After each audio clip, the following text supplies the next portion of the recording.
والصلاة والسلام على سيدنا محمد أشرف الأنبياء والمرسلين حبيب رب العالمين وعلى آله وأصحابه وأتباعه أجمعين وبعد. فيا أيها العباد أوصيكم عباد الله وإياي بتقوى الله، فقد قال الله تعالى في كتابه العزيز: أعوذ بالله من الشيطان الرجيم وإذ يمكر بك الذين كفروا ليثبتوك أو يقتلوك أو يخرجوك ويمكرون ويمكر الله والله خير الماكرين. صدق الله العظيم. عن معاوية رضي الله تعالى عنه قال: سمعت رسول الله صلى الله عليه وسلم يقول: لا تنقطع الحجرة حتى تنقطع التوبة، ولا تنقطع التوبة حتى تطلع الشمس من مغربها. رواه الإمام أبو داود وصححه الإمام الألباني رحمه الله. எல்லா புகழும் புகழ்ச்சியும் இந்த வையகத்தை படைத்து பரிபாலிக்கின்ற எல்லாம் அல்லாஹ்வுக்கே உரித்தானது. அல்ஹம்துலில்லாஹ். இந்த உலக மக்களுடைய இருள வெற்றிக்காக அல்லாஹ்வால் அனுப்பப்பட்ட நபிமார்களில் சிரேஷ்டமானவராக, அல்லாஹ்வுடைய கலீலாக, நபிமார்களுக்கெல்லாம் தலைவராக வந்த மொழிகளும் பேரான தூதர் கண்மணியான முஹம்மது ஸல்லல்லாஹு அலைஹி வஸல்லம் அவர்கள் மீதிலும், அன்னாரின் அருமை சஹாபாக்கள், தாபிஊன்கள், தபவு தாபிஈன்கள், அந்த சத்திய சன்மார்க்கத்தை பின்பற்றி நடக்கின்ற அல்லாஹ்வுடைய நல்லடியார்கள், முஃமினான ஆண்கள் பெண்கள் அனைவர்கள் மீதிலும் அல்லாஹ்வுடைய அருளும் அன்பும் என்றென்றும் உண்டாவதாக என்று பிரார்த்தித்துக் கொண்டிருப்பேன். ஷம்மையான இந்த ஜும்ஆவுடைய கடமை நிறைவேற்றுவதற்காக அல்லாஹ்வுடைய மாளிகையில் இஅ்திகாஃபுடைய நியத்தோடு ஆரம்ப நேரத்திலே வந்திருக்கும் அல்லாஹ்வின் நல்லடியார்களே, இஸ்லாமிய சகோதரர்களே, அன்பான வாழ்க்கைகளே, அல்லாஹ்வை பயந்து அவன் ஏவிய விடயங்களை வாழ்வில் முடிந்த அளவு எடுத்து நடப்பதோடு அவன் தவிர்த்த விலக்கிய சகல பாவங்களிலே இருந்தும் தவிர்த்து ஒதுங்கி நடந்து கொள்ளும்படி முதற்கண் எனக்கும் அப்பா உங்களுக்கும் தக்வா என்ற இறையச்சத்தை கொண்டு நல்லுபதேசம் செய்து கொள்கிறேன். அல்லாஹ் அந்த உண்மையான தக்வாவை எனக்கும் உங்களுக்கும் நசீபாக்குவானாக. கணித்துக்குரிய மேலான சகோதரர்களே, பெரியோர்களே, நாம் இருக்கின்ற இந்த துல்ஹிஜ்ஜாவுடைய மாதம் அல்லாஹ்வுடைய அடியார்கள் அவனுடைய புனித இடமாகிய தலமாகிய பைத்துல்லாவை அந்நிய ஒற்றியதோடு உள்ள ஹஜ்ஜுடைய கடமைகளை நிறைவேற்றிவிட்டு தங்களுடைய இல்லங்களுக்கு திரும்பிக் கொண்டிருக்கின்ற காலம். ஆக அல்லாஹ் இந்த துல்ஹிஜ்ஜாவுடைய மாதத்தின் அடுத்த மாதமாக இருக்கின்ற முஹர்ரத்தை நாங்கள் எதிர்பார்த்திருக்கின்ற ஒரு மாதம். உண்மையிலேயே முஹர்ரம் என்பது அது இஸ்லாமிய வரலாற்றில் இஸ்லாமிய வருடத்தின் முதல் மாதமாக இருப்பதை நாங்கள் பார்ப்பது மாத்திரமல்ல, இஸ்லாமிய வருடம் என்று சொல்லும் போது இஸ்லாமிய வரலாற்றில் நடந்த மிக முக்கியமான நிகழ்வை மையப்படுத்தி அதன் பேரில் அழைக்கப்படுகின்ற ஹிஜ்ரி மாதமாக, ஹிஜ்ரி வருடத்தின் ஆரம்ப மாதமாக நாங்கள் முஹர்ரத்தை பார்க்கிறோம். இஸ்லாமிய வருட கணக்கு என்பது அது ஹிஜ்ரி என்ற நபியுடைய ஹிஜ்ரத்தை, அந்த நிகழ்வு சம்பவத்தை அடிப்படையாக வைத்து அதனை பேராக வைத்து அழைக்கப்படுகின்ற இஸ்லாமிய வருட கணிப்பு தான் ஹிஜ்ரத் என்ற வருட கணிப்பு. மேலான சகோதரர்களே, பெரியவர்களே, அந்த வகையிலே இன்றைய குத்துபாவில் இஸ்லாமிய புது வருடத்துக்கும் ஹிஜ்ரத் என்ற அந்த நிகழ்வுக்கு மத்தியிலான தொடர்பையும் அதன் மூலம் நமக்கு இருக்கின்ற படிப்பினைகளையும் இந்த குறுகிய நேரத்திலே நாம் பார்க்க இருக்கிறோம். கண்ணியத்துக்குரிய சகோதரர்களே, பெரியவர்களே, நபி ஸல்லல்லாஹு அலைஹி வஸல்லம் அவர்களுடைய வாழ்நாளில் நிகழ்ந்த எத்தனையோ விடயங்கள் அற்புதமானவைகள். அந்த வரலாற்று நிகழ்வுகள் எல்லாம் ஒவ்வொன்றும் இன்னொன்றை விட குறைந்து மதிக்கத்தக்க ஒன்று அல்ல, அனைத்துமே முக்கியமானது.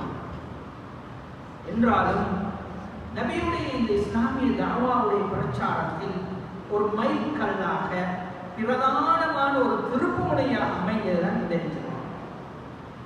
இதனால் தான் ஹஜ்ரத் உமர் ரலியல்லாஹு அன்ஹு அவர்கள் இஸ்லாமிய வருட கணக்கை ஆரம்பிக்க வேண்டும் என்ற முனைப்போடு முன்வந்த அவர்கள் இஸ்லாமிய வருடத்தை எந்த நிகழ்வை மையப்படுத்தி அதற்கு பெயர் ஊட்டுவது, அதனை ஆரம்பிப்பது என்று வரும்போது ஹிஜ்ரத் என்ற நிகழ்வுக்கு முக்கியத்துவம் கொடுத்தார். காரணம், இஸ்லாம் இந்த பூமியிலே தலை தோன்றுவதற்கு, வளருவதற்கு, அதை முழு உலகத்திலும் வியாபிப்பதற்கு பிரதானமான ஒரு அம்சமாக இருந்தது இந்த ஹிஜ்ரத் என்ற நிகழ்வு தான். மேலான சகோதரர்களை பெரியவர்களே, நபி ஸல்லல்லாஹு அலைஹி வஸல்லம் அவர்களுடைய ஆரம்ப கால இஸ்லாமிய தாவா பிரச்சாரம் மக்காவிலே அது மக்கள் மலர் கொடுத்து நபி அவர்களை வரவழைத்த ஒரு பிரச்சார சந்தர்ப்பம். நபி அவர்களுக்கு எவ்வளவெல்லாம் துன்புறுத்தல் செய்ய முடியுமோ, எவ்வளவெல்லாம் நபி அவர்களுக்கு அநியாயம் செய்ய முடியுமோ அவ்வாறுதான் இஸ்லாமிய தாவாவுடைய பிரச்சாரத்தின் ஆரம்பம் இருந்தது. இதனை நாங்கள் அறிந்து வைத்திருக்கிறோம். எனவே நபி அவர்களுக்கு இந்த இஸ்லாமிய தாவாவுடைய பிரச்சாரத்திற்கான சிறந்த களமாக மக்கா அமையாத போதுதான் இறுதியாக நபி அவர்கள் இந்த தீனுடைய ஒரே நோக்கத்திற்காக அல்லாஹ்வுடைய இந்த கலிமா, லா இலாஹ இல்லல்லாஹ் என்ற தௌஹீதுடைய ஏகத்துவ கலிமா இந்த பூமியிலே மேலோங்க வேண்டும், இதனை ஏற்கின்ற ஒரு சமூகத்தை உருவாக்க வேண்டும் என்ற நோக்கத்திலே தான் நபி அவர்கள் தனது சொந்த மண்ணை, தனது சொந்த ஊரை, தனது உடைமைகளை, உறவினர்களை எல்லாம் விட்டு அல்லாஹ்வுக்காக மதீனாவுக்கு ஹிஜ்ரத் செய்தார்கள். மேலான சகோதரர்களை பெரியவர்களே, இந்த ஹிஜ்ரத் என்ற இந்த நிகழ்வு நடப்பதற்கு முன்னர் சஹாபாக்கள் எவ்வளவோ துன்பங்களை சகித்தவர்கள் தான் மக்காவிலே இருந்தார்கள். நபி அவர்களுடைய நுபுவத், அவர்களுடைய வயது 40வது வயதிலே நுபுவத் நபித்துவம் கிடைக்கிறது. நபித்துவத்திலிருந்து சுமார் நபி அவர்கள் 12 வருடங்கள் மக்காவிலே குறைஷிகளுக்கு மத்தியில் சொல்லனா துயரங்களை அனுபவித்தவர்களாக இந்த தீனுடைய பிரச்சாரத்தை செய்து கொண்டிருந்தார்கள். நபி அவர்களுடைய நுபுவத்துடைய 12வது வருடத்தில் தான் அல்லாஹ்வுடைய உத்தரவுக்கு இணங்க நபி அவர்கள் இந்த ஹிஜ்ரத்தை மேற்கொண்டார்கள். அதற்கு முன்னர் நபி அவர்களும் சஹாபாக்களும் எவ்வளவோ கொடுமைகளை சகித்தார்கள். ஆரம்பத்திலே நபி அவர்களை ஏற்றுக்கொண்ட சாரார் மக்கா வாசியர்கள் புகழுக்கும் பெருமைக்கும் உள்ள தலைவர்கள் அல்ல, மக்கா வாசியர்கள் செல்வாக்கும் செழிப்பும் மிக்கவர்கள் அல்ல, சாதாரணமானவர்கள், என் அடிமைகள். அதன் விளைவு என்ன? மக்காவுடைய ஆரம்ப கால பகுதியில் பல சுமையா ரலியல்லாஹு அன்ஹா, யாசிர் ரலியல்லாஹு அன்ஹு ஆகியோர்களுடைய குடும்பம் மிக கடுமையாக கொடுமைப்படுத்தப்பட்டதை நாங்கள் வரலாறு படுத்திருக்கிறோம். சுமையா ரலியல்லாஹு அன்ஹா அவர்களுடைய மறை இடத்தில் ஈட்டியால் குத்தப்பட்டு ஷஹீதாக்கப்பட்ட சம்பவத்தை பார்த்திருக்கிறோம். அது உமர் ரலியல்லாஹு அன்ஹு அவர்களை, உமையத் இப்னு கலஃபுடைய அடிமையாக இருந்த அவர்களை மிக கடுமையாக அன்றைய குறைஷி காஃபிர்கள் கொடுமை செய்ததை படித்திருக்கிறோம். பின்னர் தான் அபூபக்கர் ரலியல்லாஹு அன்ஹு அவர்கள், அபூபக்கர் பிலால் ரலியல்லாஹு அன்ஹு அவர்களை பணம் கொடுத்து வாங்கி அவர்களை உரிமை விட்டார்கள். இப்படி ஆரம்பகால சஹாபாக்கள் மிகுந்த வேதனைப்பட்டார்கள். அதனால் தான் இஸ்லாத்திலே ஹிஜ்ரத்துக்கு முன்னர் இருந்தவர்கள் ஹிஜ்ரத்துக்கு பின்னர் இஸ்லாத்தை தழுவியவர்களை விட மிகச் சிறப்புக்குரியவர்கள். அவருடைய அந்தஸ்து அல்லாஹ்விடத்திலே மகத்தானது, அவருடைய அந்தஸ்து அல்லாஹ்விடத்திலே உயர்ந்தது. காரணம், அவர்கள் அவ்வளவு தியாகங்களை செய்தார்கள். இஸ்லாத்தை ஆரம்பத்தில் ஏற்றுக்கொண்ட முஸ்லிம்கள் மக்காவிலே இந்த கலிமாவோடு வாழ முடியாத நிலை ஏற்பட்ட போது அவர்கள் 2 கட்டங்களாக அபிசீனியாவுக்கு இடம்பெயர ஏற்பட்டது. தன்னுடைய பிள்ளைகள், மனைவி ஆகியோர்களை எடுத்துக்கொண்டு அந்த பாலை வனத்திலே மிக நீண்ட தூர பயணத்தை மேற்கொண்டு அபிசீனியாவுக்கு 2 குழுக்களாக பிரயாணத்தை செய்திருக்கிறார்கள். அதன் ஆரம்ப குழு செல்லும் போது அதிலே 12 ஆண்களும் 4 பெண்களும் இருந்திருக்கிறார்கள். இந்த தீனுக்காக தியாகம் செய்த, அர்ப்பணிப்பு செய்தவர்கள் ஆண்கள் மாத்திரமல்ல, சஹாபா பெண்கள் தான். ஆரம்பத்திலே அபிசீனாவுக்கு ஹிஜ்ரத் சென்றவர்கள் 12 ஆண்கள் 4 பெண்கள். இரண்டாவது கட்டமாக 83 ஆண்களும் 9 பெண்களுமாக இரண்டாவது கட்டமாக அபிசீனியாவை ஹிஜ்ரத் செய்தார்கள். ஏன்? இந்த சத்திய சன்மார்க்கத்தை, இந்த தீனை, இந்த கலிமாவோடு வாழுகின்ற ஒரு சூழல் மக்காவிலே இருக்கவில்லை. இஸ்லாத்தை ஏற்றுக்கொண்டு ஒரே காரணத்துக்காக கொடுமைப்படுத்தப்பட்டார்கள், ஒரே காரணத்துக்காக ஒதுக்கி வைக்கப்பட்டார்கள். மேலான சோதர்களே, இப்படி நபி அவர்களுடைய ஹிஜ்ரத்துக்கு முன்னர் சஹாபாக்களுடைய இரு குழுக்கள் ஒரு ஹிஜ்ரத்தை மேற்கொண்டிருந்தார்கள். அது அபிசீனியா. இப்படியான நிலையில் நபி அவர்களுடைய தாவாவை பிரச்சாரத்தை எவ்வளவு தடுக்க முடியும் அவ்வளவு முயற்சி செய்தார்கள். ஒரு கட்டத்திலே குறைஷி தலைவர்கள், அதாவது குறைஷி தலைவர்கள் நபி அவருடைய சாட்சா அபூ தாலிபிடம் சென்று, அவர் ஒரு போற்றத்தக்க மதிக்கத்தக்க ஒரு மனிதர், அவரிடத்திலே சென்று சொன்னார்கள், ஏ அபூ தாலிப் அவர்களே, நீங்கள் எங்களிடத்திலே மரியாதைக்குரிய ஒரு மனிதர், உங்களுடைய மகன் இப்படி எங்களுடைய மார்க்கம், மதம், கொள்கைக்கு எதிரான ஒரு பிரச்சாரத்தை மேற்கொள்கிறார். இதனை நீங்கள் தடுத்து நிறுத்த வேண்டும். இல்லை என்றால் நாங்கள் உங்களுடைய சகோதரருடைய விடயத்திலே என்ன செய்ய போகிறோம் என்பதை நீங்கள் பொறுத்திருந்து பார்க்க வேண்டியிருக்கும் என்று ஒரு எச்சரிக்கும் தோரணையில் அபூ தாலிபிடத்திலே குறைஷி தலைவர்கள் இயலாத போது போய் உரைத்தார். இந்த நேரத்தில் அபூ தாலிப் அவர் உணர்ந்தார், நிலைமை ஆபத்தானது.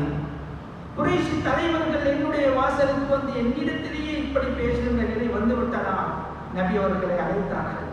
அழைத்து சொன்னார்கள், நீங்கள் உங்களுடைய பிரச்சார இந்த நடவடிக்கையை சற்று நிறுத்தி வையுங்கள். இந்த மக்காவுடைய கூட்டத்தார் இதனை பலமாக எதிர்க்கிறார்கள். சொன்னார்கள் நபி அவர்கள், யா அம், ஏனது அருமை சாட்சாவே, வல்லாஹி லவ் வதஉ ஷம்ஸ ஃபீ யமீனி வல் கமர ஃபீ யஸாரி, அல்லாஹ் மீது ஆணையாக, இவர்கள் சூரியனை எனது வலக்கரத்திலும் இந்த சந்திரனை எனது இடக்கரத்திலும் தான் கொண்டு வைத்தார்கள் என்றாலும், அலா அன் அத்ருக ஹாதல் அம்ர, இந்த பிரச்சாரத்தை நான் விட வேண்டும் என்பதற்காக அவர்கள் இதை செய்தாலும் நான் ஒருபோதும் இதனை விடமாட்டேன். எதுவரை ஹத்தா யூஹிரஹுல்லாஹ், அல்லாஹ் இந்த தீனை, இந்த கலிமாவை இந்த பூமிக்கு மேலால் மேய்த்தோக்கச் செய்ய வேண்டும். அல்லது அந்த பணியில் நான் மரணிக்க செய்யப்பட வேண்டும், நான் அழிக்கப்பட வேண்டும், அதுவரை இந்த பிரச்சாரத்தை விட மாட்டேன் என்ற நபி தன்னுடைய உறுதிப்பாட்டை சொன்னார். இதற்கு பின்னர் தான் அபூ தாலிப் உணர்ந்து கொண்டார் தன்னுடைய மகனின் உறுதிப்பாடு. அதற்கு பின்னர் குறைஷிகளுடைய இந்த முயற்சியின் தோல்வியை தருகிறது.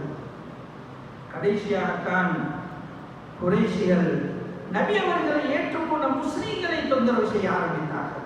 இதை பார்த்தாவது இதற்கு பின்னர் யாரும் இந்த நபியோடு இணையக்கூடாது என்பதற்காக ஒவ்வொரு கூட்டத்தாரும் கபீலாவும் அவருடைய தரப்பிலே இஸ்லாத்திய தலைவர்களை பிடித்து கட்டி வைத்து கொடுமைப்படுத்தி மிக கடுமையாக வேதனை செய்ய ஆரம்பித்தார்கள். இதனை பார்த்தாவது இந்த பிரச்சாரத்தை முடக்க வேண்டும் என்பதற்காக. இல்லை, அந்த ஆரம்பகால சஹாபாக்கள் தன்னுடைய தந்தையால் சகோதரனாலேயே கொடுமைப்படுத்தப்பட்டார்கள், தன்னுடைய உற்ற குடும்பத்தாலே கொடுமைப்படுத்தப்பட்டார்கள். சகித்தார்கள், அல்லாஹ்வுடைய தீனுக்காக வேண்டி பொறுத்தார்கள், அந்த தீனை விடமாட்டோம் என்பதற்காக.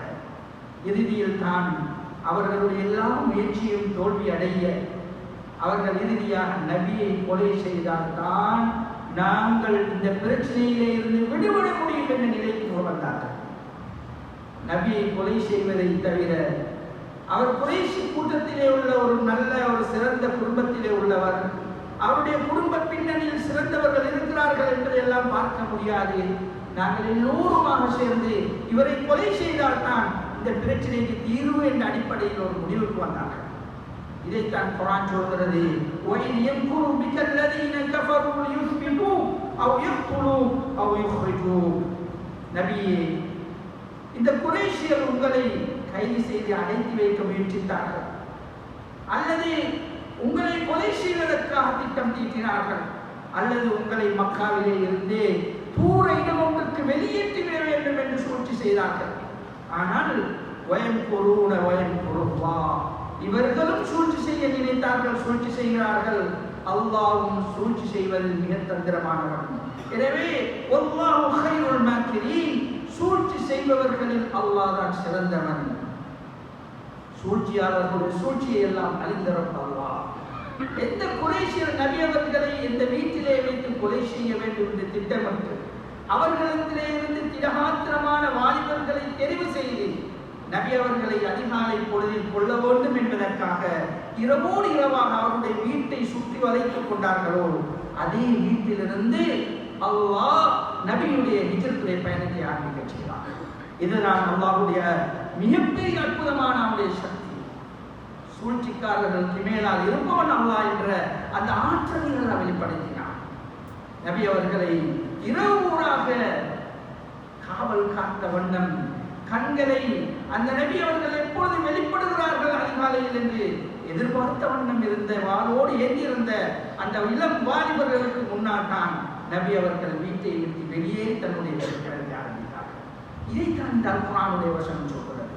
மேலான சகோதரர்களே, பெரியோர்களே, ஆக நபி அவர்கள் தன்னுடைய உயிருக்கு உலை வைக்கப்பட்ட சந்தர்ப்பத்தில் தான் இந்த ஹிஜ்ரத்துடைய பயணத்தை ஆரம்பித்திருக்கிறார்கள். மேலானவர்களே, ஹிஜ்ரத்துடைய பயணம் ஆரம்பமாவதற்கு முன்னரேயே நபி அவர்கள் ஹிஜ்ரத் செய்ய போகின்ற மதீனாவுடைய இடம் நபி அவர்களுக்கு சற்று ஓரளவு தெரிய வந்துவிட்டது. அதனால் தான் நபி அவர்கள் ஹிஜ்ரத்தை செல்வதற்கு முன்னர் சஹாபாக்களை, நபி அவர்களை ஏற்றுக்கொண்டிருந்த உண்மையான சஹாபாக்களை நபி அவர்கள் சொன்னார்கள், நீங்கள் முடிந்தால் தனித்தனியாகவோ குழு குழுவாகவோ குடும்பமாகவோ சேர்ந்து நீங்கள் மதீனாவுக்கு ஹிஜ்ரத் செல்லுங்கள் என்று நபி அவர்கள் ஏற்கனவே சொல்லிவிட்டார்கள். அந்த வகையிலே சஹாபாக்கள் பலர்கள் ஏற்கனவே நபி அவர்களுக்கு முன்னரே ஹிஜ்ரத் சென்று விட்டார்கள். ஏற்கனவே ஒளிந்து மறைந்து அவர்கள் மதீனாவுக்கு போய் சென்றிருந்தார்கள். நபி அவர்கள் மதீனாவுக்கு ஹிஜ்ரத் செல்வதற்கு முன்னர் மதீனாவிலே இஸ்லாத்துக்கான ஒரு சூழலை, ஒரு களத்தை நபி அவர்கள் அமைத்தார்கள். இதுதான் நுபுவத்துடைய ஒரு இஸ்லாமிய தாவாவுடைய மிக சிறந்த ஒரு திட்டமிடல். இந்த தாவாவுக்கான நல்ல ஒரு களத்தை நபி அவர்கள் அமைத்தார்கள். அதனைத்தான் நாங்கள் பார்க்கிறோம். ஹிஜ்ரத்துக்கு முன்னர் உள்ள வருடங்களில் மதீனாவிலே இருந்து மக்காவுக்கு ஹஜ்ஜுக்காக வந்தவர்கள் இவர்கள், இந்த அன்சாரிகளை நபி அவர்கள் அகவா என்ற இடத்திலே தனித்தனியாக சந்தித்தார்கள். ஒவ்வொருவரிடமும் சந்தித்தார்கள். இவ்வாறு 3 தடவைகள் நபி அவர்கள் சந்தித்தார்கள். சந்தித்து நபி அவர்களை இஸ்லாத்தை ஏற்றுக்கொண்டு அவர்களோடு ஒரு உடன்படிக்கை செய்தார்கள். இறுதியாகத்தான் நபி அவர்கள் ஹிஜ்ரி 12 செய்து கொண்ட உடன்படிக்கை. அதிலே அன்சாரிகள் நபி அவர்களோடு ஒரு உடன்படிக்கை செய்து கொண்ட, அல்லாஹ்வுடைய தூதரே, நீங்கள் எங்களுடைய பகுதிக்கு, எங்களுடைய பிரதேசத்திற்கு வந்தால் நாங்கள் உங்களுக்கு அடைக்கலம் தருவோம், உங்களுக்கு இந்த தீனுக்கு ஒத்துழைப்பாக இருப்போம். உங்களை பாதுகாப்பது என்பது எமது குடும்பம், எமது உறவினர்கள், தாய் தந்தையரை விட முன்னுரிமை கொடுத்து உங்களுக்கு நாங்கள் பாதுகாப்போம் என்று நபி அவர்களுக்கு அந்த அன்சாரிகள் நண்பராக சொன்னார்கள்.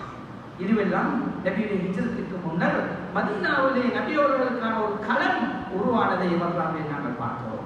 இவ்வாறு நபி ஸல்லல்லாஹு அலைஹி வஸல்லம் அவர்கள் மதீனாவிலே ஒரு நல்ல ஒரு சூழலை ஏற்கனவே உருவாக்கி கொண்டார்கள். அதனால் தான் நபி அவர்கள் சொன்னார்கள், இன்னல்லாஹ அஸ்ஸ வஜல்ல கத் ஜஅல லக்கும் இஹ்வானன் வ தாரன் தஅமனூன பிஹா. சஹாபாக்களை பார்த்து சொன்னார்கள் நபி அவர்கள், நிச்சயமாக அல்லாஹ் உங்களுக்கு அந்த மதீனாவிலே சிறந்த ஒரு ஊரையும், சிறந்த ஒரு தங்குகின்ற ஒரு இடத்தையும், நல்ல சகோதரர்களையும், அச்சமில்லாமல் பயமில்லாமல் வாழுகின்ற ஒரு ஊரையும் உங்களுக்கு ஆக்கியிருக்கிறான் என்று சஹாபாக்களுக்கு சொன்னார்கள் நபி அவர்கள் ஹிஜ்ரத்துக்கு முன்னர். இப்படியான ஒரு களம் அமைக்கப்பட்டது. அதுக்கு பின்னர் தான் நபி அவர்கள் ஹிஜ்ரத்துக்கு தயாராகிறார்கள். நபி அவர்கள் ஹிஜ்ரத்துக்கு முன்னர் தன்னோடு அழைத்து செல்ல வேண்டும் என்பதற்காக அபூபக்கர் ரலியல்லாஹு ஆர்வமாக இருந்தார். நபி அவர்கள் ஹிஜ்ரத்தை நினைவு கூர்ந்த போது அபூபக்கர் சொன்னார்கள், அஸ்ஸஹ்பத யா ரசூலல்லாஹ், அல்லாஹ்வுடைய தூதரே, நான் உங்களோடு வர வேண்டும். இந்த ஹிஜ்ரத்திலே உங்களோடு தோழமையாக வருவது அது நானாக இருக்க வேண்டும். சொன்னார்களாம், நான் உங்களை தான் அழைத்து செல்ல இருக்கிறேன். இந்த வார்த்தையை கேட்டதிலிருந்து அது அபூபக்கர் ரலியல்லாஹு அன்ஹு அவர்கள் நபியுடைய ஹிஜ்ரத்துக்காக எப்போது நபி அவர்கள் கூப்பிடுவார்களோ என்று ஆர்வத்தோடு எதிர்பார்த்து அதற்கான ஏற்பாடுகளை செய்தார்கள். அதற்கென்று ஒட்டகங்களை தயாரித்தார்கள். அதற்கென்று சிறந்த தீனிகளை கொடுத்து அந்த ஒட்டகத்தை தயாரிப்பு செய்திருந்தார்கள். ஒவ்வொரு நாளும் நபி அவர்கள் எந்த நேரத்தில் இரவிலே வந்து கதவை தட்டுவார்களோ என்று எதிர்பார்த்த வண்ணம் இருந்தார்கள்.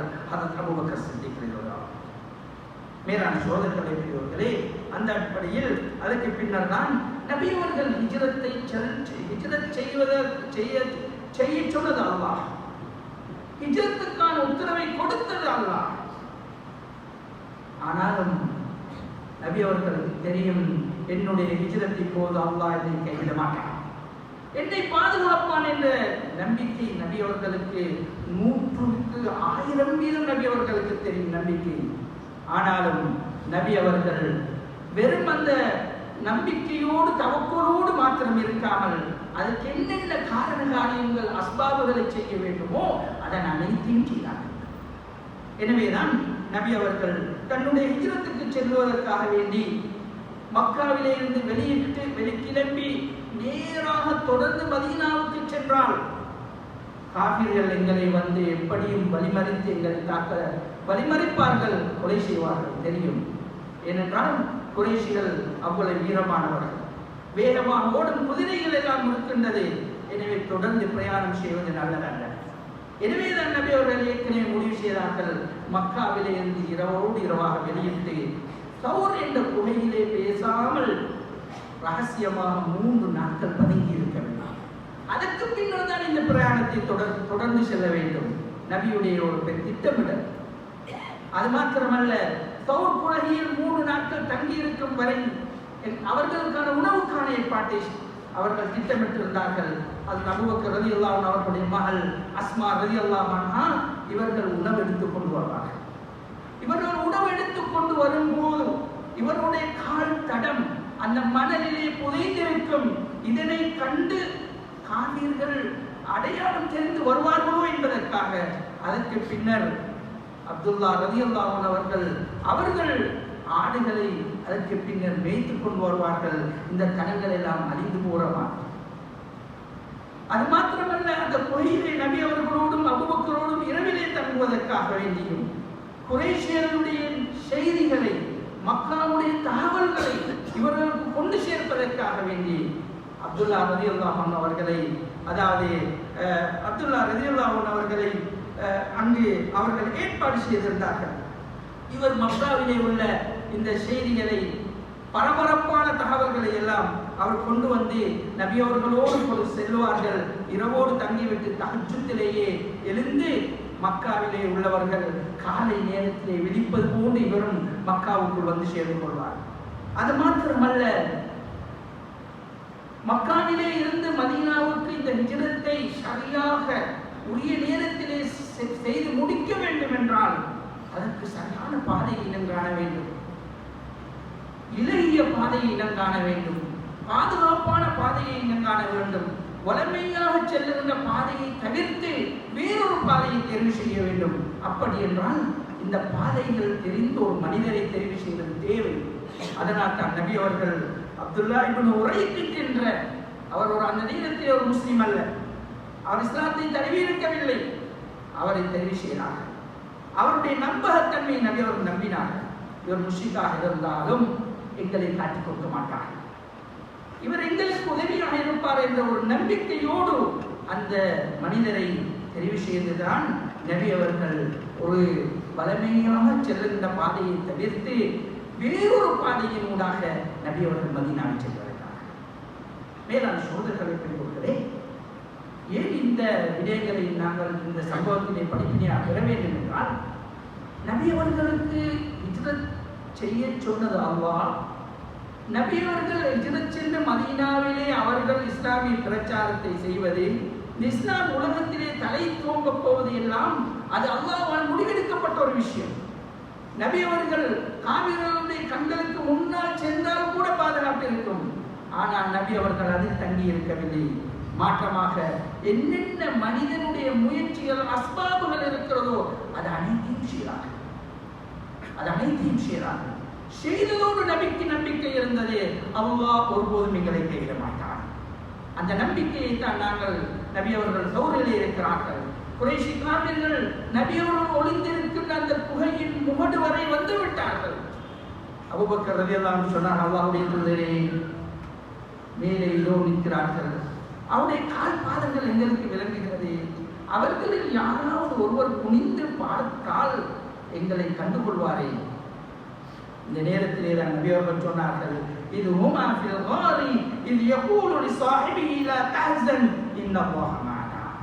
அபூபக்கர், லா தஹ்சன், நீங்கள் கவலைப்படாதீர்கள், பயப்படாதீர்கள், கவலை கொள்ளாதீர்கள், இன்னல்லாஹ மஅனா, நிச்சயமாக அல்லாஹ் எங்களோடு இருக்கிறான், எங்களோடு இருக்கிறான் என்ற அந்த ஈமானிய பாடத்தை அந்த நேரத்தில் சொல்கிறார்கள். மேலான சோதனைகளை பெறுவதில்லை. ஒரு முஸ்லிமை பொறுத்தவரையில் அவர் தன்னுடைய முயற்சிகள் அஸ்பாபுகளை செய்வதோடு அவருடைய முழுமையான நம்பிக்கை என்பது அல்லாஹ்வோடு இருக்க வேண்டும். எவ்வளவு ஆபத்தான பயங்கரமான நிலையாக இருந்தாலும் அவருடைய வாழ்க்கையின் அடிப்படை அம்சம் இப்படித்தான் இருக்கும் என்பதை இந்த ஹிஜ்ரத் எங்களுக்கு பாடமாக தருகிறது. வேளாண் சகோதரர்களை பெரியவர்களே, ஆக அந்த அடிப்படையில் அதற்கு பின்னர் தான் நபி ஸல்லல்லாஹு அலைஹி வஸல்லம் அவர்கள் அந்த மக்காவிலே இருந்து 3 நாட்களுக்கு பின்னர் தன்னுடைய ஹிஜ்ரத்துடைய பயணத்தை தொடர்கிறார்கள். தொடர்ந்து சென்று மதீனாவை அடைகிறார்கள். மதீனாவிலே நுழைந்தது முதலாவதாக குபா என்ற இடத்திலே நபி அவர்கள் ஒரு மஸ்ஜிதை கட்டினார். நபியுடைய பணி, அவருடைய ஹிஜ்ரத்துடைய பயணம் நிறைவடையவில்லை. நபியுடைய ஹிஜ்ரத்துடைய பயணம் நிறைவாது மதீனாவுக்குள் சென்று மஸ்ஜிதுன் நபவி இருக்கின்ற இடம் வரைக்கும் உள்ள பிரயாணம். ஆனால் மதீனாவின் நுழைந்ததுமே நபி அவர்கள் அல்லாஹ்வுடைய ஒரு இடத்தை தயாரித்தார்கள். அல்லாஹ்வுடைய இல்லம் இந்த உம்மத்துடைய உள்ளமாக இருக்கிறது. இந்த உம்மத்துடைய உயிர் நாடி அல்லாஹ்வுடைய மஸ்ஜித். அல்லாஹ்வுடைய மஸ்ஜிதோடு ஒரு பிணைப்பு, ஒரு இணைப்பு, ஒரு மூமினுடைய வாழ்வே மஸ்ஜித் தான். எனவே நபி அவர்களுடைய முதல் பணி மிக இக்கட்டான அந்த பயணத்தில் நபி அவர்கள் செய்தது மஸ்ஜிதுல் குபாவை கட்டினார்கள். அதற்கு பின்னர் தான் நபி அவர்கள் மதீனாவுக்குள் செல்கிறார்கள். அங்கு சென்று நபி அவருடைய ஒட்டகம் அபு அய்யூப் அல் அன்சாரி ரலியல்லாஹு அன்ஹு அவருடைய வீட்டுக்கு முன்னால் அப்படியே அமர்கிறது. நபி அவர்கள் சொன்னார்கள், இதுதான் நான் தங்க வேண்டிய இடம் என்று சொல்லி அவர்களுடைய வீட்டிலே தங்கிக் கொண்டுதான் பின்னர் நபி அவர்கள் மஸ்ஜித் நபவியை கட்டினார்கள். மஸ்ஜித் நபவியை கட்டிக்கொண்டு அதற்கு பின்னர் மஸ்ஜித் நபவியோடு ஒட்டியதாக தனக்கென்ற மனைவிமார்களுக்கான வீடுகளை அமைத்தார்கள். இதுதான் நபியுடைய ஹிஜ்ரத்துடைய மிக சுருக்கமான மேலான சகோதரர்களை பெற்றோர்களே, ஆக நாங்கள் அல்குர்ஆனுடைய சுன்னாவுடைய வெளிச்சத்தில் நபி அவர்கள் ஏன் ஹிஜ்ரத் செய்தார்கள்? மேலான சகோதரர்களை பெற்றோர்களே, நபி அவர்கள் ஹிஜ்ரத் செய்தது சஹாபாக்கள் தன்னுடைய சொந்த மண்ணை நாட்டை விட்டு சென்றது என்பது அது அல்லாஹ்வுடைய தீன் ஒரே தீனுக்காக, அல்லாஹ்வுடைய ஒரே கலிமாவுக்காகத்தான், வேறு எந்த நோக்கத்துக்காகவும் இல்லை. எந்த அளவுக்கு நபி அவர்கள் தன்னுடைய மண்ணை விட்டு பிரிவது நபி அவர்களுக்கு கவலையாக இருந்தது என்றால், நபி அவர்கள் மக்காவிலே இருந்து சற்று தூரம் சென்று மக்காவை பார்த்தவாறு நபி அவர்கள் சொன்னார்கள், ஏ மக்காவே, இந்த பூமியிலேயே மிக விருப்பமான ஒரு இடம் இருக்கும் என்றால் அது எனக்கு நீதான். அது மட்டுமல்ல, இந்த பூமியிலேயே அல்லாஹ்வுக்கு மிக விருப்பமான இடம் என்றால் அது நீதான். என்றாலும் உன்னுடைய இந்த சமூகத்தார் என்னை இங்கிருந்து வெளியேற்றவில்லை என்றால் நான் வெளியேறி இருக்க மாட்டேன் என்று நபி அவர்கள் மக்காவுடைய மண்ணை பார்த்தவாறு சொல்லிவிட்டு சென்றார்கள். ஒரு மனிதனுக்கு தன்னுடைய ஊரை துறப்பது என்பது, தன்னுடைய உடைமைகளை துறப்பது என்பது, தன்னுடைய குடும்பத்தினரை பிரிந்து செல்வது என்பது சாதாரணமான ஒன்று அல்ல. ஆனால் நபி அவர்களும் சஹாபாக்களும் தன்னுடைய ஈமானுக்காக, தன்னுடைய இந்த இறை கொள்கைக்காக அதனை செய்தார்கள். இதைத்தான் குர்ஆன் சொல்கிறது, அல்லதீன உக்ரிஜூ மின் தியாரிஹிம் பிகைரி ஹக்கின் இல்லா அய்யகூலு ரப்புனா அல்லாஹ். இவர்கள் தங்களுடைய ஊரிலே இருந்து வெளியேற்றப்பட்டார்களோ அவர்கள் எதற்காகத்தான் வெளியேற்றப்பட்டார்கள் என்றால் எங்களுடைய ரப்பு அல்லாஹ் மாத்திரம்தான் என்று சொன்ன ஒரே காரணம் தான். வேளாண் சகோதரர்களை பெரியவர்களே, இந்த லட்சியம் தான் ஒரு முஃமினுடைய முஸ்லிமுடைய வாழ்க்கையில் இருக்க வேண்டும். அந்த வகையிலே கண்ணியமான சகோதரர்களை பெரியவர்கள், சுருக்கமாக இந்த ஹிஜ்ரத்துடைய நிகழ்விலே இந்த பல படிப்பினைகள் இருக்கின்றன. ஒன்று, நபி அவர்கள் அல்லாஹ்வுடைய கட்டளை என்று வரும்போது நபி அவர்கள் சஹாபாக்களுக்கு முக்கியத்துவம் கொடுத்தார். இரண்டாவது, அந்த ஹிஜ்ரத்துக்கு என்று நபி அவர்களுடைய திட்டமிடல், அழகான திட்டமிடல். நபி அவர்கள் பலர்களை பயன்படுத்தினார்கள். அஸ்மா ரலியல்லாஹு அன்ஹா, அப்துல் ரஹ்மான் இப்னு அபீ பக்கர் ரலியல்லாஹு அன்ஹு, ஏன் ஒரு முஷ்ரிக், ஒரு அப்துல்லா இப்னு உரைக்கித் என்பவரை, இப்படி பலர்களை நபி அவர்கள் பயன்படுத்தி இதுக்கென்று திட்டமிட்டு ஒரு வேலை செய்தார்கள் என்றால், இந்த உம்மத்துக்கு ஒரு உதாரணத்தை சொல்கிறார்கள். நீங்கள் எந்த ஒரு கர்மத்தை செய்வதாக இருந்தாலும் அதுக்கு ஒரு திட்டமிடல், அதுக்கு அழகான ஒரு ஏற்பாடு, இதனை நாங்கள் செய்வோம். அதுதான் ஒரு மனிதன் எந்த இலக்கை நோக்கி பயணிக்கிறானோ அந்த இலக்கை அடைவதற்கான சிறந்தவர். அது மாத்திரமல்ல, முழுமையான ஈமான் அல்லாஹ்வோடு இருக்க வேண்டும், முழுமையான தவக்குல் அல்லாஹ்வோடு இருக்க வேண்டும். ஒரு மனிதனிடத்திலே தவக்குல் இருக்கிறது, முயற்சி இல்லை என்றால் இது சிறந்த ஒரு வழி அல்ல. அதனால் தான் ஹதரத் உமர் ரலியல்லாஹு அன்ஹு சொன்னார்கள், ஒட்டகத்தை கட்டி வைத்து விட்டு தவக்குல் வையுங்கள். ஒட்டகத்தை அவிழ்த்து விட்டு அல்லாஹ் பாதுகாப்பான் என்று சொல்வதல்ல, ஒட்டகத்தை அது இரண்டோடாமல், அது கண்ணி கெட்டாத தூரம் சென்று விடாமல் அதனை பாதுகாப்பாக கட்டி வைத்து விட்டு அல்லாஹ் பாதுகாப்பான் என்று நாங்கள் தவக்குல் செய்ய வேண்டும். இந்த பாடத்தை நபி அவர்களும் இந்த ஹிஜ்ரத்திலே சொல்லுகிறார்கள். அது மாத்திரமல்ல, மேலான சோதர்களே, பெரியோர்களே, நபிமார்களுக்கு ஹிஜ்ரத் என்பது புதியது ஒன்றல்ல. எங்களுடைய நபி ஸல்லல்லாஹு அலைஹி வஸல்லம் அவர்கள் ஹிஜ்ரத் செய்தது மாதிரி இதற்கு முன்னர் எத்தனையோ நபிமார்கள் ஹிஜ்ரத் செய்திருக்கிறார்கள். நாங்கள் பார்க்கிறோம், ஹஜ்ரத் இப்ராஹிம் அலைஹிஸ்ஸலாம் ஏன் தன்னுடைய தந்தைக்கு முன்னரே சொன்னார்கள், எனது அருமை தந்தையே, நீங்கள் இந்த வணங்குகின்ற இந்த விடயங்களை வணங்கள், இந்த ஷைத்தானை வணங்காதீர்கள். அந்த தந்தை என்ன சொன்னார்? அராகிபுன் அன்த அன் ஆலிஹதி யா இப்ராஹிம், ஏ இப்ராஹிம், நாங்கள் வணங்குகின்ற எங்களுடைய கடவுளை நீ புறக்கணிக்கிறாயா?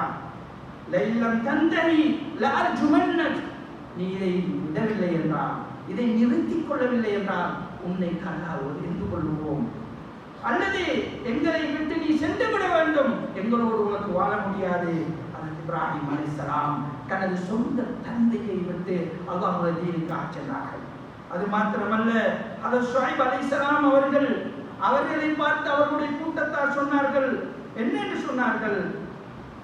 ஏ ஷுஐபே, யா ஷுஐபு வல்லதீன ஆமனு மஅக மின் கர்யத்தினா அவ் லதஊதுன ஃபீ மில்லத்தினா லனுக்ரிஜன்னக யா ஷுஐப், ஏ ஷுஐபே, உங்களையும் உங்களோடு ஈமான் கொண்டவர்களையும் நாங்கள் இந்த ஊரை விட்டு வெளியேற்றுவோம். நீங்கள் ஒன்று உங்களுடைய மார்க்கத்தை விட வேண்டும், எங்களின் பக்கம் திரும்பி வர வேண்டும், இல்லை உங்களை ஊரை விட்டு வெளியேற்றுவோம் என்று ஹஜ்ரத் ஷுஐப் அலைஹிஸ்ஸலாத்துக்கு அவர்களுடைய சாரா சொன்னதை குர்ஆன் பேசுகிறது. இது மாதிரி ஏராளமான நபிமார்கள். ஹஜ்ரத் லூத் அலைஹிஸ்ஸலாத்துடைய கூட்டம் செய்து கொண்டிருந்த மானக்கேடான, இந்த உலகத்திலே யாரும் செய்யாத அந்த அருவருப்பான செயலை தடுத்ததற்காக வேண்டி அவர்கள் என்ன சொன்னார்கள்? قالوا لئن لم تنتهي يا لوط لتكونن من المخرجين. ஏ லூத் அலைஹிஸ்ஸலாம், நீங்கள் எங்களை தடுக்கின்ற இந்த விடயத்தை விடவில்லை என்றால் இந்த ஊரில் இருந்து நீங்கள் வெளியேற்றப்படுவீர்கள். மேலான சகோதரர்களே, பெரியவர்களே, இது இந்த நபியுடைய மாத்திரமல்ல, நபிக்கு முன்னர் உள்ள நபிமார்களின் மோமின்களுக்கும் இதே தன்மைதான். அந்த வகையிலே இதைத்தான் நபி ஸல்லல்லாஹு அலைஹி வஸல்லம் அவர்கள் சொன்னார்கள், லா தன்கதியுல் ஹிஜ்ரத்து ஹத்தா தன்கதிய தௌபா.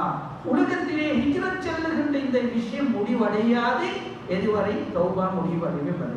தௌபா பாவ மன்னிப்பு கேட்கின்ற, அல்லாஹ் பாவ மன்னிப்பு கொடுக்கின்ற இந்த நிகழ்வு இந்த உலகத்திலே நிறுத்தப்படும் வரை ஹிஜ்ரத் இருந்து கொண்டுதான் இருக்கு. எப்போது தௌபா நிறுத்தப்படும்? நபி அவர்கள் சொன்னார்கள், ஹத்தா தத்லுஅ ஷம்ஸு மின் மக்ரிபிஹா.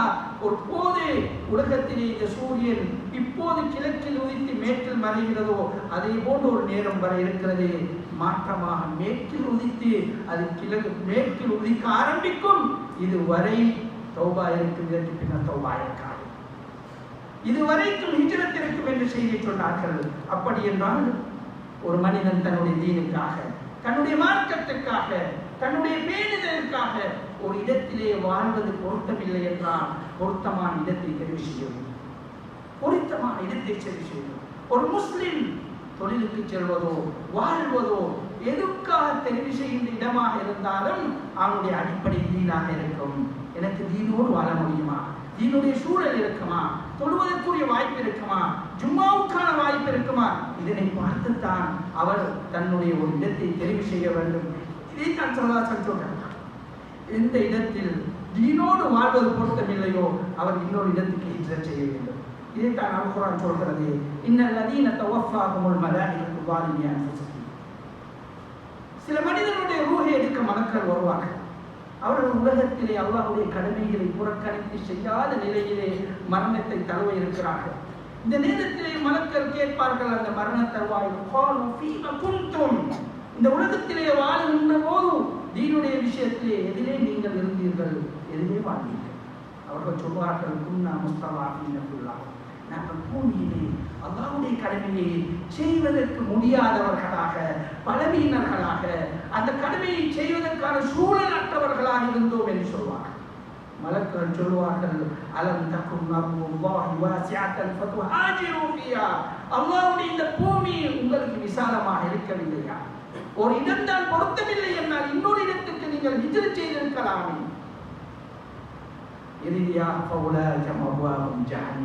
அவர்களை பொறுத்தவரையில் அவர்கள் ஒதுங்குகின்ற இடம் நரகம்தான் என்று அல்லாஹ் சொல்கிறார். எனவேதான் நாங்கள் இன்று அல்லாஹ்வுடைய தீன் ஒரு பக்கம் இருக்க துன்யாவுக்காக இதை நாங்கள் தியாகம் செய்வோம். எந்த நாட்டுக்கும் செல்வோம், எந்த இடத்துக்கும் செல்வோம், அங்கு தொழக்கூடிய சூழல் இருக்கிறதா? அல்லாஹ்வுடைய தீனோடு சன்மார்க்கத்தோடு வாழுகின்ற சூழல் இருக்கிறதா? 5 நேரம் தொழுகின்ற தொழுகைக்கு எனக்குரிய வாய்ப்போடு தான் இந்த தொழில் கிடைக்கிறதா? இதையெல்லாம் பார்த்துத்தான் ஒரு முஸ்லிம் எதற்காகவும் பிரயாணிக்க வேண்டும், எதற்காகவும் செல்ல வேண்டும். இதனால் தான் உலமாக்கள் சொல்கிறார்கள், எந்த ஊரில் தன்னுடைய தீனுக்கு, தன்னுடைய குர்ஆனுக்கு வாய்ப்பில்லையோ அங்கு பிரயாணம் செய்வது கூட. எனவே அந்த வகையில் அல்லாஹ்வுடைய தீனோடு வாழுகின்ற, தீனுக்காக வாழுகின்ற, தீனுக்காக இடத்தை விட்டு இடம் பெயர்கின்ற ஒரு படிப்பினையை இந்த ஹிஜ்ரத் எனக்கும் உங்களுக்கும் தருகிறது. எனவே அந்த வகையில் நபியுடைய ஹிஜ்ரத்தின் மூலமாக நாங்களும் அதனை ஒரு வரலாற்று நிகழ்வாக மாத்திரம் பார்க்காமல் அது வரலாற்றின் ஒரு படிப்பினையான, ஒரு எங்களுக்கு வாழ்க்கையின் ஒரு வழிகாட்டியான ஒரு செய்தியாக நாங்கள் எடுத்து நாங்கள் இந்த உலகத்திலே வாழ்வோம். எல்லாம் வல்ல அல்லாஹ் எனக்கும் உங்களுக்கும் மேலான தௌஃபீக்கை நசீபாக்குவானாக. யா அல்லாஹ் எங்களுடைய பாவங்களை மன்னிப்பாயாக, எங்களுடைய அனைத்து தேவைகளை நீயே நிறைவேற்றுவாயாக. யா அல்லாஹ் பாலஸ்தீன மக்களுக்கு நீயே உதவி செய்வாயாக, அந்த மக்களுடைய துயரை துடைப்பாயாக, அவர்களுக்கு நிம்மதியான அழகான சுதந்திரமான பாலஸ்தீன நிலத்தை உருவாக்கி கொடுப்பாயாக. விதிகளை நீயே பொதுவாக்காயாக. அவர்களுடைய விஷயத்திலே யா அல்லாஹ் நான் உன்னுடைய குதிரத்துகளை, உன்னுடைய அற்புதங்களை எங்களுக்கு காட்டுவாயாக. எங்கள் அனைவரையும் மௌத்துக்கு முன்னர் அந்த மேலான பரிசுத்த இடத்திலே தொழுகின்ற பாக்கியத்தை தருவாயாக. ஆமீன். வ ஆகிரு தஅவானா அல்ஹம்துலில்லாஹி ரப்பில் ஆலமீன். அல்ஹம்துலில்லாஹி ரப்பில் இஸ்லாம் வஸ்ஸலாத்து